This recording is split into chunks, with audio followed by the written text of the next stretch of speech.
Volvo shouldn't do this. Seatbelt pulling me in like a crazy thing. Oh, can you get out the car? Or are you now my prisoner forever? Accidentally run over someone else's child. That'd be a bit awkward, wouldn't it? I blooming love the Volvo XC60. I actually had one for 6 months in the early days of this channel back in 2017. But have things changed or evolved enough? Or is it time that one of us retired? That'd be the end of our beautiful relationship, Lewis. What do you mean? What's going on? Did you see it float out? Since it came out, this car's been facelifted more times than Simon Cowell. As you can see from my own cars, I haven't at all. But underneath, it's pretty much exactly the same as it ever was. So the question is it actually time for some new blood? Or is there still life in the old dog yet? I need to investigate if Volvo's finally perfected the XC60 or whether it's hanging on life support. To do that, I'm going to uncover what really is new. Nick, come in. What's actually the same? Volvo gives good wood, and whether the same can actually be better. I just love to stroke the knob. I'll also drive it to evaluate its performance, and at the end, we will know if Volvo have perfected the family SUV, and if I finally perfected the video car review. I'm Matt Watson, and you're watching Car Wow. The XC60 has a great interior. It looks wonderful and it feels fabulous. The one I had in 2017 had the light leather and I loved it. I would go for that. Unless of course you've got dogs or kids or worst of all both, then this black does make more sense. The design is not as edgy or futuristic as the latest BMWs and Audis, but to tell you the truth, I prefer it. I especially like the wood bits. Oh yeah, touch of open pore wood. Volvo gives good wood. The seats, they deserve a special mention as well. They are first class. Along with Lexus, Volvo does the best seats in the business, and that's a fact I will not have it disputed. Now this is the range-topping Ultra version, so the seats, they're heated, they are cooled, and we've also got, look at this, a massage function there with all these different settings. And it does sort of feel like a massage, albeit one from a slightly arthritic masseuse. But that's the case with car massaging seats, never that great. Anyhow, the steering wheel feels expensive and the controls are nicely damped. In fact, the heated steering wheel doesn't just get warm, it gets hot. You can tell this is a car designed by a Scandinavian company, blooming gold in Sweden right now, I can tell you. Now the quality of the rest of the materials, all very lovely. It's even squidgy on the door bins. The only thing that feels a bit cheap is this, look, the glove box cover. That's the only thing. Overall though, I think that the quality in here is better than the latest German equivalents, and that's because they've actually got cheaper on the inside, whereas this Volvo basically hasn't changed. Who'd have thought 2017 quality would be better than 2026 quality? Hopefully you don't think the same about these reviews. Be kind in the comments. However, there are some things that I'm still doing in reviews that I did way before I even joined Car Wow. That's right, shoving bottles into cubbies to test practicality. Let's see how this XC60 measures up.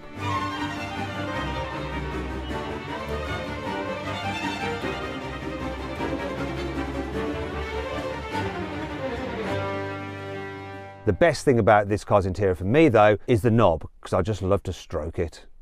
Look, it's glass. It feels class. Now you get it on all but the entry-level car, though to be fair, once again, that is the same as it ever was. However, there is something about this XC60's interior that has changed, and it's quite significant. The infotainment screen is all new. It's bigger and better than before and has some key updates. For instance, you've got 21% better pixel density, so things just look sharper. Also, the processor behind it operates at twice the speed and can handle graphics at 10 times the speed. Look, that's quite whizzy, isn't it? Now, all the car's functions are still controlled through this screen. You do have some shortcuts here for your volume and stuff like that and your window demist, but your climate's always here. But it's easy access, to be fair. It's not too difficult to operate, and you have Android Auto and Apple CarPlay, though it's wired. Which begs the question, why have you gone and fitted wireless charging for your mobile phone? Because ultimately you're going to be plugged in with your phone to use that, and it's going to be in here with the USB connector. Anyhow, there are some features in here that I do really like, and one of the updates they've done is made these icons bigger, so they're just much easier to operate. So you can go into the driving and you can change different things, such as all these like lane keeping aid and, you know, turn off that stuff, all the safety things and beeping when you're going over the speed limit. I wish there were shortcut buttons on the steering wheel, but there don't appear to be. That's one thing I definitely prefer about the original XC60 I had in 2017. None of these annoying aids which are just a faff to turn off. However, there is one feature that you had on that car that's still on this car. It's really cool actually. This button there allows you to fold the rear headrest down. So the idea is that obviously if you want to save your shoulder, you can knock them down, makes it easier. However, you can use it to annoy your rear passengers or maybe chastise them if they're doing your head in a little. I'll show you now.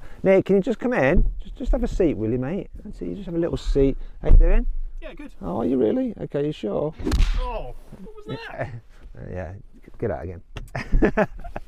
Also, there's some other quick controls here that I like. So there's creep function, so you can allow the car to creep forward like a normal automatic, or turn it off so it just stays still when you lift off the accelerator. And we do have a shortcut here for lane keeping aid, but you do still have to go through the menu on the screen to activate that. One other feature I do like is this. If I go into controls, I'm just going to jump over to the side because, Nick, can I borrow you again, please, mate? Would you mind just swapping places with me? So if I scan down, look at this, I can then adjust the passenger seat with my seat controls. There we go. Oh. You're quite tall, aren't you, Nick? Yeah, well, not for long. Oh, ow, yeah.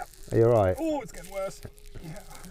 I feel like I think Nick would very much like to punch me right now. I can't. So we're going to play a little game now, Nick. Can you get out the car? Or are you now my prisoner forever? See if you can get out. That's it. What's that like? Don't hurt yourself. Okay.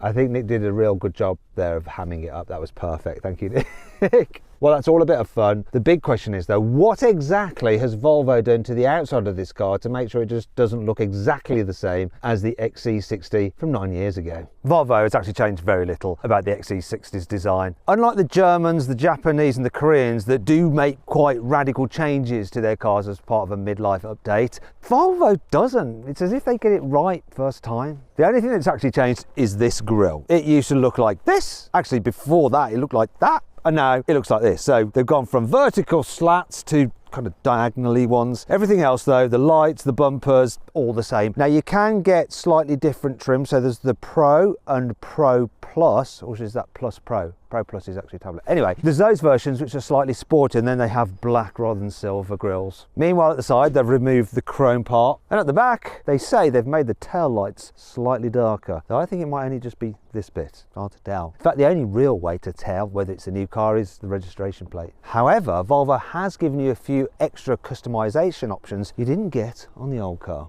There's new wheels ranging from 18 to 22 inches, new colours, mulberry red, which is basically a burgundy from the flagship XC90, and two other colours, Forest Lake and Aurora Silver. Or you can murder out your Volvo with the Black Edition, which has black paint, black window trims and unique black alloy wheels. Regardless of which version you go for, no model comes with any of that horrible like plastic cladding down the side, and as a result, the entry-level version of the XC60 just looks posher than the entry-level versions of a BMW X3 and an Audi Q5. You know, I really like that vibe about Volvo. They don't deliberately make the base car look less appealing, so you end up spending more on a higher trim level. And that kind of honesty just extends to the engines. Every Volvo XC60 is a proper SUV. Every version of this has all-wheel drive. They also come with an 8-speed automatic gearbox. In terms of the engines, got a bit of bad news if you like diesel. You can't get the diesel version anymore. All of them are either petrol or hybrids. So the range starts off with the B5, it's 2-litre turbo petrol, 250 horsepower. Incidentally, the German entry-level cars start from under 210 horsepower. Go Volvo! Then there is the hybrid T6,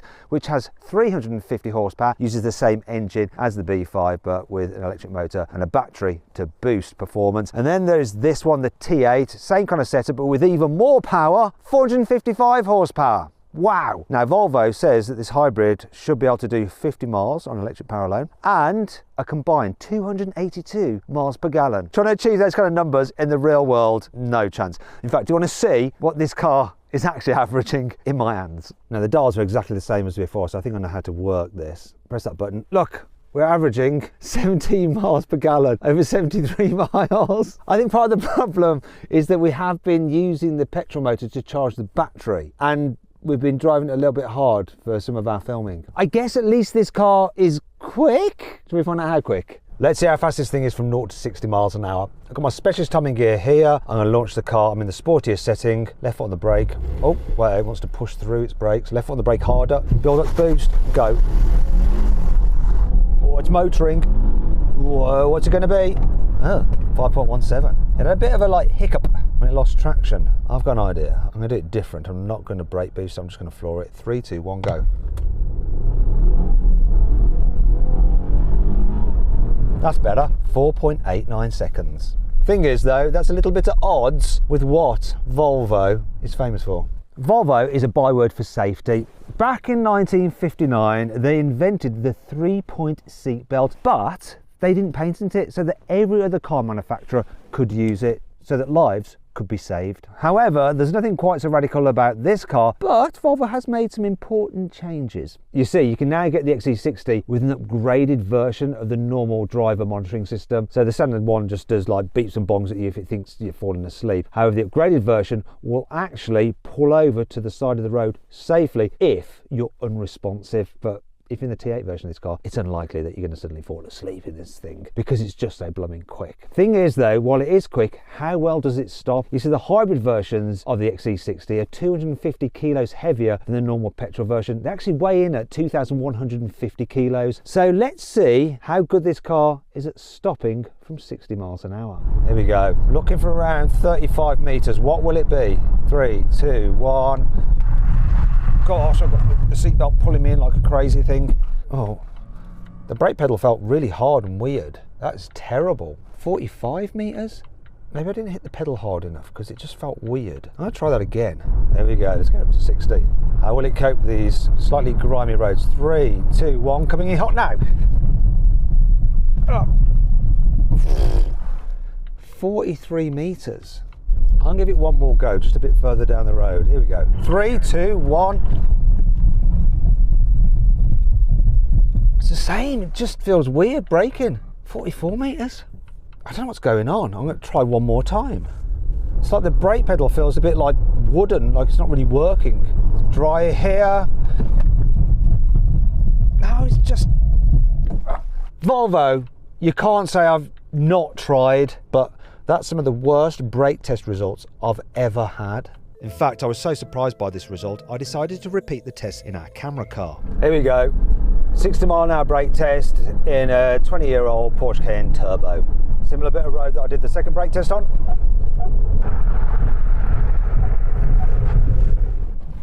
This Porsche took a whopping 59 metres to stop from 60 miles an hour. That's 16 metres further than the best distance I managed in the Volvo. And then I realised why these results might be worse than usual. Do you know what it is? There has been tractors along this road and there's bits of mud over it. You can't really see it, but there is bits of mud on it, and that has affected the braking performance. I take it all back. That figure from the Volvo, based on the performance of this car, is a huge improvement. And this, yes, it's an old vehicle, but it has had new brakes fitted to it. I know which out of the two vehicles my family would now rather travel in, well, in terms of safety, but what about in terms of comfort? I've always found the Volvo XC60 as a good car for rear passengers. So thankfully, Volvo hasn't changed anything back here at all. Give you a quick rundown. So knee room's good, head room's good. Foot space, those runners do get in the way of your feet a bit, but you can stretch out underneath the seat in front. And the sitting position is very comfy. Now you can't slide it forwards and backwards or recline the backrest like you can in an Audi Q5. And if you want to see my review of that car, you can just click on the pop-out banner, scan the QR code on screen, or follow the link in the description of this video. But overall, it's still very, very good. When it comes to carrying 3 people in the back at once, well, I find this middle seat actually quite comfy, but let's try it with 3 blokes in the back. Come on, let's see what it's like for shoulder room. Oh, there is obviously this big hump in the floor, which I just had to straddle. How are we doing, guys?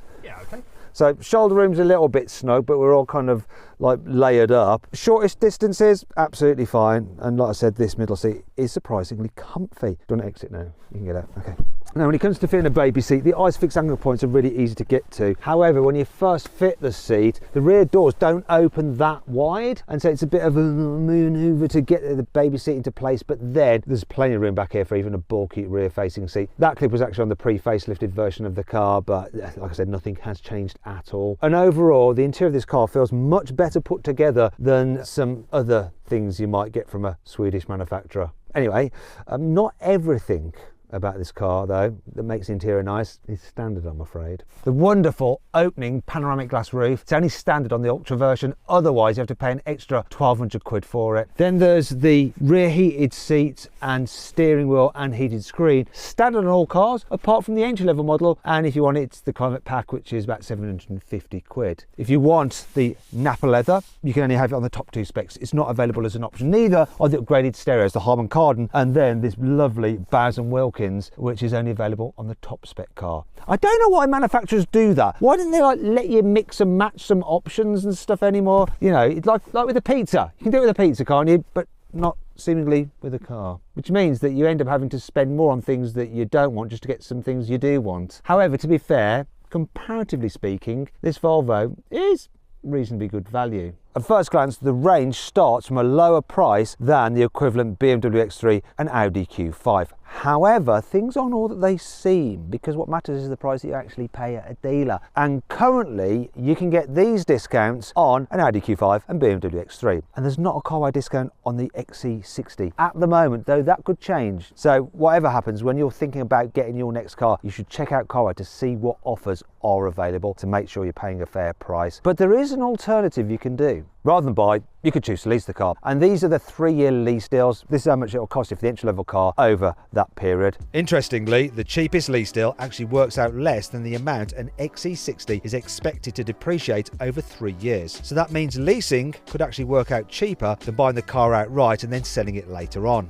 Oh, it's all a bit confusing, isn't it? That's why you definitely need to go to Carwow for help. And we've set up a dedicated page on this Volvo so you can find out exactly what offers are available on new cars, lease deals and used cars. Speaking of which, unless you really want a new car, the best way to save some money is to go for a used car. For example, here is a 1-year-old T8 Ultra of the pre-facelift version I found on Carwow. It's up for £44,000, so less expensive than the entry-level new version. However, there's always a risk with buying a car used, and that is you don't know what the past is. And that's why it's worth doing a car vertical history check. Obviously, we did a check on the used one on Carwow and it came back clean. But here's a car vertical report for an XC60 that didn't come back clean. Oh dear. Yes, you wouldn't want to be buying that car. So if you're thinking about buying a used vehicle, make sure you do a car vertical history check and use the code CARWOW for 20% off. There's a link in the description of this video as well. And to be brutally honest, unless you want to be the first owner on the car's logbook, then really nothing has changed in how the XC60 drives. You don't expect a Volvo to deliver a sporty drive, but this one bizarrely kind of does. It's because this T8 just has so much power that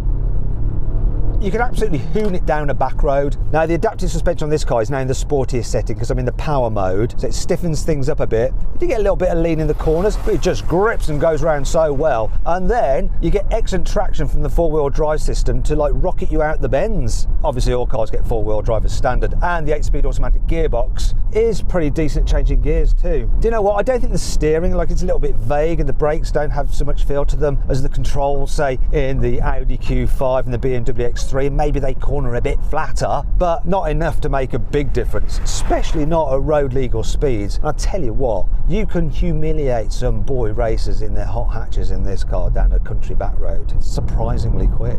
Whoa! I'm in a Volvo. Volvo shouldn't do this. Hopefully it can also drive well where you expect a Volvo to drive well.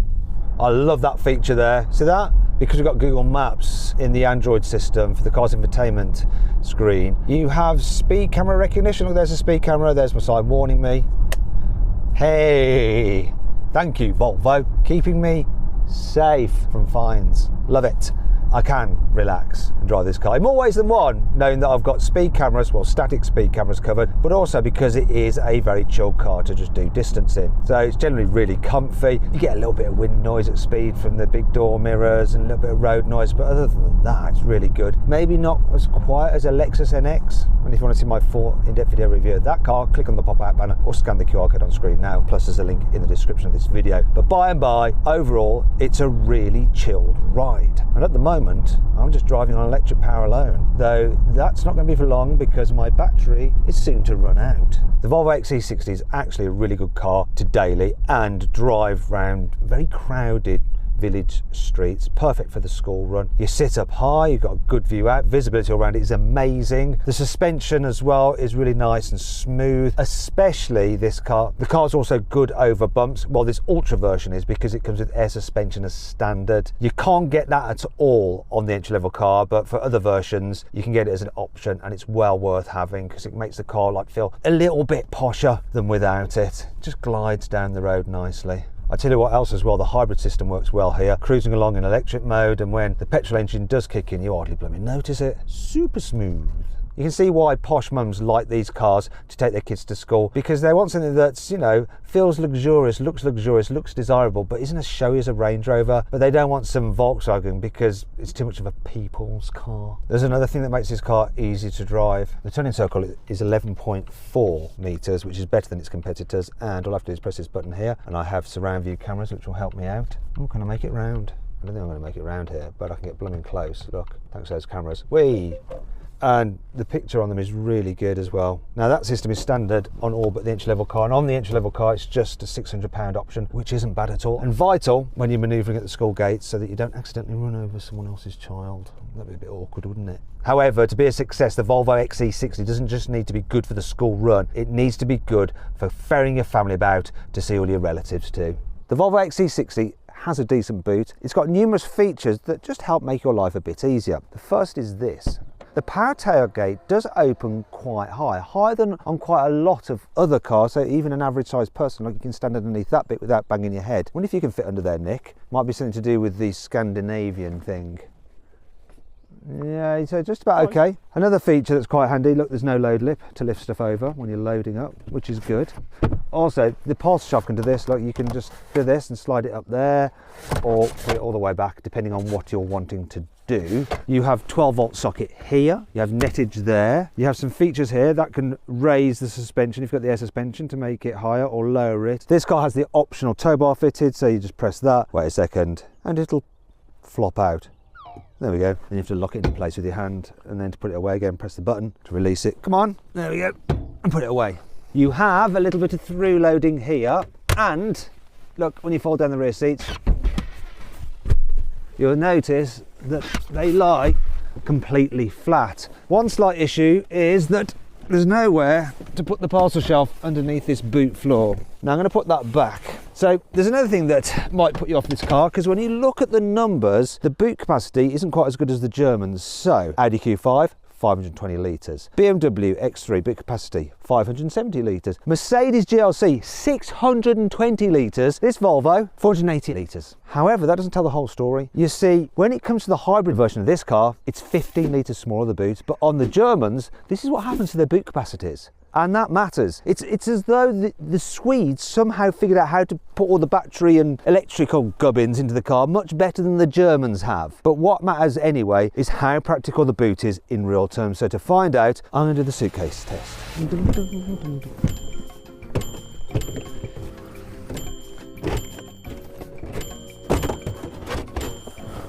Here goes. That's 9. I might give it some assistance. Done. That's good. Not everything is though. Here's some annoying things about the Volvo XC60. The height this bonnet opens to makes me feel like a bit of a short person. Look, I'm gonna get really self-conscious. Nick, can you do it please, mate? To be fair, it's even a stretch for him. Look, go on. There we go. In the XC60 I reviewed a couple of years ago, the rear armrest had hidden cup holders. They've gone. Now you have exposed ones. It's obviously cheaper to do that. They're not quite so good. This Volvo lies. Speedo says a maximum speed of 130 miles an hour. However, every Volvo is limited to 112 miles an hour. That's 180 kilometers an hour, by the way. You can't adjust the front headrests at all. Volvo has decided that you're having them like this, and that is the end of the discussion. Tell you the truth though, all those negatives, they're not enough to put me off this car, because I believe this is the best version of the XC60 Volvo has ever made. They've done a really smart thing here by changing a few things that needed to be changed, like the infotainment screen, but they've left everything else that worked exactly as it was. You see, sometimes progress, or too much, isn't always a good thing, and hopefully you think the same about these video reviews. Let me know in the comments below, and I'll let you know what I think is the ideal trim and engine combination of the XC60, because I've configured it through CarWow. To find out what that car is, click on the pop-out banner appearing in the top right hand corner of the screen, or scan the QR code on screen now. There's also a link in the description of this video. Thanks for watching, and I'll see you next time.